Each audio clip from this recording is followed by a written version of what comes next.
നമസ്കാരം.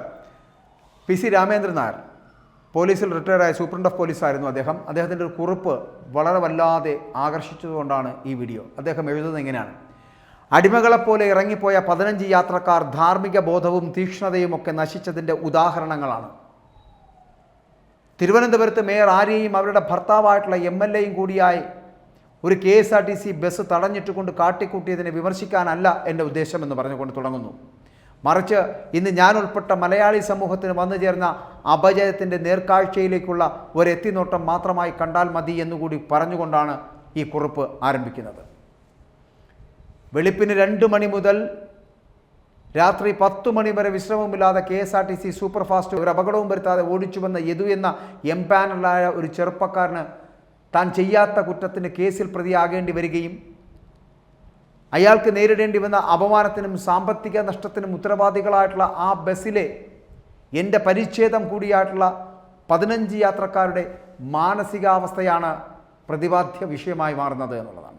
കല്യാണ സൽക്കാരം കഴിഞ്ഞ് മടങ്ങി വരും വഴി താൻ സഞ്ചരിച്ചിരുന്ന സ്വകാര്യ വാഹനത്തിന് സൈഡ് കൊടുത്തില്ല എന്ന കാരണം പറഞ്ഞ് KSRTCയുടെ സൂപ്പർ ഫാസ്റ്റ് ബസ്സിനെ ഇടതുവശത്തുകൂടി മറികടന്ന് ബസ്സിൻ്റെ മുന്നിൽ കുറുകയിട്ട് ബസ് തടയുന്നു.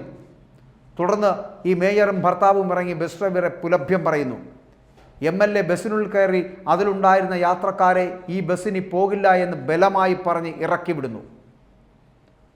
തുടർന്ന് ഈ രംഗങ്ങൾ ഇവയൊക്കെ ഫോണിൽ പകർത്തുന്നത് കണ്ടിട്ട് MLA അയാളെ ഭീഷണിപ്പെടുത്തി അത് ഡിലീറ്റ് ചെയ്യിക്കുന്നു. വാട്സപ്പിൽ കളിച്ചും തെറി പറഞ്ഞും അഭിരമിക്കാനും മാത്രമറിയാവുന്ന എൻ്റെയും കൂടി ഭാഗമായ ആ 15 യാത്രക്കാരിൽ ഒരാൾ പോലും ഞാൻ ഇറങ്ങില്ല എന്ന് പറയുവാനുള്ള തൻ്റെ ഇടമില്ലാതെ വെറും അടിമകളെപ്പോലെ ഇറങ്ങിപ്പോയി എന്നുള്ളതാണ്.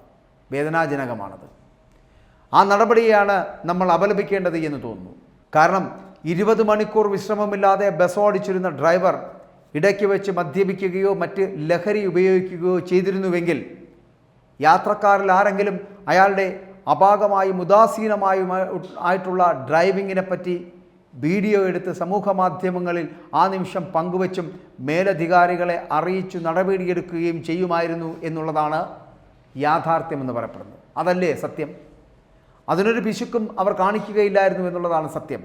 അത്രമാത്രം തൻ്റെ ജീവനെ ആ ചെറുപ്പക്കാരൻ്റെ കൈകളിൽ ഏൽപ്പിക്കുവാൻ ഒരു വൈമനസ്യവും അവർക്കാർക്കുമില്ലായിരുന്നു, അവരാരും കാണിച്ചതുമില്ല എന്നതാണ്. എന്നിട്ടും ആ ഡ്രൈവറുടെ ഭാഗത്ത് ഒരു തെറ്റും ഉണ്ടായിട്ടില്ല എന്ന് ഉത്തമ ബോധ്യമുണ്ടായിരുന്ന 15 യാത്രക്കാർ ഒരു MLA വന്ന് ഇറങ്ങിപ്പോകണമെന്ന് ഭീഷണിപ്പെടുത്തിയപ്പോൾ ഡ്രൈവറുടെ ഭാഗത്ത് തെറ്റൊന്നുമില്ലല്ലോ എന്ന് പറയുവാൻ, എന്ന് തൻ്റെ അടുത്തോടെ പ്രതികരിക്കുന്നതിന് പകരം ഒന്ന് ഞരങ്ങുക പോലും ചെയ്യാതെ തമ്പാനൂർ വരെ നടന്നോ വാഹനത്തിലോ പോകാൻ ഒരു പരിഭവവും കൂടാതെ തയ്യാറായ എൻ്റേതെന്ന പരിച്ഛേദമായ അവരെ ഗ്രഹിച്ചിരിക്കുന്ന ഞാനായിട്ട് എന്തിന് പൊല്ലാപ്പിനൊക്കെ പോകണമെന്ന അടിമ മനോഭാവം ഒന്നു മാത്രമാണ് ഈ സംഭവത്തിന് ഹേതുവായത് എന്നതല്ലേ സത്യമെന്ന് കൂടി ചോദിക്കുക. ഒരു 20 വർഷം മുൻപ് ഇങ്ങനെ അല്ലായിരുന്നു മലയാളി എന്ന് തൻ്റെ അടുത്തോളം നമുക്ക് പറയാം. ഞാൻ ഉൾപ്പെടെയുള്ള സമൂഹത്തിൻ്റെ പ്ലേ സേഫ് എന്ന മനോഭാവമാണ് ഇത്തരം കാര്യങ്ങൾ ഉണ്ടാകാനുള്ള കാരണമെന്ന് പറയപ്പെടുന്നു. നമ്മുടെ ധാർമ്മിക ബോധവും തീക്ഷ്ണതയും ഒക്കെ നശിച്ചതിൻ്റെ ഉദാഹരണമായ അത്തരത്തിൽ മാത്രമേ ആ യാത്രക്കാരുടെ ഇറങ്ങിപ്പോക്കിനെ കാണാൻ കഴിയൂ എന്നുള്ളതാണ്. ഞാൻ ഉൾപ്പെടെയുള്ളവരുടെ ധാർമ്മിക അധപ്പതനമൊന്നു മാത്രമാണ് ഇന്ന് ഈ രാഷ്ട്രീയക്കാരും ജനപ്രതിനിധികളും ഉദ്യോഗസ്ഥരും സാധാരണ ജനങ്ങളുടെ മേൽ ഉണ്ടാക്കിയെടുത്തിരിക്കുന്ന അധീശത്വം എന്ന് പറയാതെ വയ്യ എന്നുകൂടി പറയട്ടെ. മേയർ സ്ഥാനം ലോകത്ത് വലിയ സംഭവമൊന്നുമല്ല. നമ്മുടെ സിനിമാ നടൻ മധുവിൻ്റെ അച്ഛൻ പരമേശ്വരൻ നായർ അലങ്കരിച്ചിരുന്ന പദവിയാണ് താനും അനുഭവിക്കുന്നതെന്ന ബോധ്യം മേയർ ആര്യയ്ക്ക് ഉണ്ടാകേണ്ടതാണ്. തലസ്ഥാനത്തെ സർഗപ്രതിഭാധനന്മാരും സാംസ്കാരിക നായകരെന്നും അവകാശപ്പെടുന്നവരും ഒരൊറ്റ വാക്ക് പ്രതികരിച്ചു കണ്ടില്ല എന്നുള്ളതാണ്. ഈ സംഭവം തമിഴ്നാട്ടിലോ മറ്റ് സംസ്ഥാനത്തോ ആയിരുന്നുവെങ്കിൽ, അല്ലെങ്കിൽ അങ്ങനെ നടക്കുമായിരുന്നോ എന്ന് നമുക്ക് ചോദിക്കേണ്ടി വരും. ആത്മാഭിമാനം നഷ്ടപ്പെട്ട വെറും ഷണ്ണന്മാരായ ഒരു ജനതയുടെ പേരാണോ മലയാളി എന്ന് പറയപ്പെടുന്നത്? ഈ സംഭവം നടന്ന സ്ഥലത്തിന് ഏറെ ദൂരെയല്ലാതെയുള്ള ഗൃഹങ്ങളിൽ ആ സമയം സ്വസ്ഥമായി ഉറങ്ങിക്കിടക്കുകയായിരുന്നു ഈ DGP. അദ്ദേഹത്തെ ഭരിക്കുന്ന ക്രമസമാധാന ചുമതലയുള്ള ADGP, IG, city police commissioner എന്നിവരോട് ഒന്നേ ചോദിക്കാനുള്ളൂ: നിങ്ങൾ ഈ ട്രെയിനിങ് കാലത്ത് മനഃപ്പാടമാക്കിയിരുന്ന ഭരണനിർവഹണ ചുമതല മറന്നുപോയോ എന്ന്. ഇല്ലെങ്കിൽ KSRTC ഡ്രൈവർ യദുവിൻ്റെ മൊഴി രേഖപ്പെടുത്തി മേയർ, അവരുടെ ഭർത്താവായിട്ടുള്ള MLA, അവർ സഞ്ചരിച്ചിരുന്ന സ്വകാര്യ കാർ ഡ്രൈവർ എന്നിവരുടെയൊക്കെ പേരിൽ നിയമാനുസരണമുള്ള വകുപ്പുകൾ ചേർത്ത് ടിയാൻ്റെ ഔദ്യോഗിക കൃത്യനിർവഹണത്തിന് തടസ്സം നേരിട്ടു സംഭവിപ്പിച്ചതിന് KSRTCക്ക് ഉണ്ടായിട്ടുള്ള ധനനഷ്ടത്തിനും കേസ് രജിസ്റ്റർ ചെയ്ത് അന്വേഷണം നടത്തേണ്ടതല്ലേ? നടത്തിയോ?